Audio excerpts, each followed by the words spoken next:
আলাইকুম রহমতুল্লাহি বারকাতুহ। চলমান ইরান যুক্তরাষ্ট্র এবং ইসরায়েলি যুদ্ধে ইরানের হামলায় নিহত হয়েছে 200 মার্কিন সেনা এবং আহত হয়েছেন 3000-এর বেশি। খবরটি করেছেন প্রেস টিভি। আমেরিকা সবসময় দাবি করতেছে যে আমেরিকার কোনো ক্ষয়ক্ষতি হচ্ছে না, কিন্তু আস্তে আস্তে সব কিছু বেরিয়ে আসছে। আসুন বিস্তারিত একটু দেখি।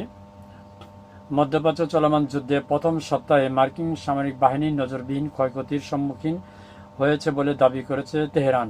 ইরানের উচ্চপদস্থ গোয়েন্দা সূত্রে বরাত দিয়ে প্রেস টিভি জানিয়েছে, গত 28 ফেব্রুয়ারি থেকে শুরু হওয়া ইরানি প্রতিশোধমূলক অভিযানে এই পর্যন্ত অন্তত 200 মার্কিন সেনা নিহত এবং 3000-এর বেশি আহত হয়েছেন।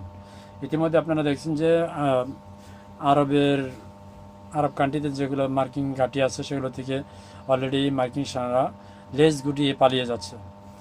এই গোয়েন্দা তথ্য দাবি করা হয়েছে, মার্কিন ও ইসরায়েলি বাহিনীর আকাশ প্রতিরক্ষা ব্যবস্থার মজুদ এখন আশঙ্কাজনক পর্যায়ে রয়েছে। নাম প্রকাশে অনিচ্ছুক ওই কর্মকর্তা জানান, গত 7 দিনে আমেরিকার 153টি মিসাইল লঞ্চ প্ল্যাটফর্ম এবং 23টি প্যাট্রিয়ট মিসাইল সিস্টেম সম্পূর্ণ ধ্বংস হয়ে গেছে।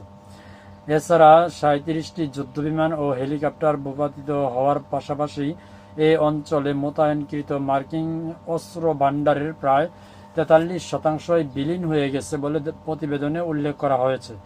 28 ফেব্রুয়ারি ইরানের সর্বোচ্চ নেতা খামেনি এবং বেশ কয়েকজন শীর্ষ সামরিক কর্মকর্তাকে গুপ্ত হত্যার মাধ্যমে এই সংঘাতের সূচনা করে মার্কিন ও ইসরায়েলি জোট। একই সময়ে দক্ষিণ ইরানের একটি প্রাথমিক বিদ্যালয়ে চালানো হামলায় 170 জন শিক্ষার্থী নিহতের ঘটনা বিশ্বজুড়ে তীব্র ক্ষোভের সৃষ্টি করে। এর জবাবে ইরানের সশস্ত্র বাহিনী অপারেশন ট্রু প্রমিস 4 এর আওতায় এ পর্যন্ত 58 দফা হামলা চালিয়েছে ইরান। তো এই মার্কিন কর্মকর্তার দাবি যে গত সপ্তাহে মার্কিন সেনা সদস্য 200 জন নিহত হয়েছেন এবং 3000-এর বেশি আহত। আর লেজ গুটিয়ে পালানোর সংখ্যা তো অভাবই নাই। এমনই চলতে থাকুক, দেখা যাক। আল্লাহ তাআলা ইরানকে হেফাজত করুক। আমিন। আসসালামু আলাইকুম।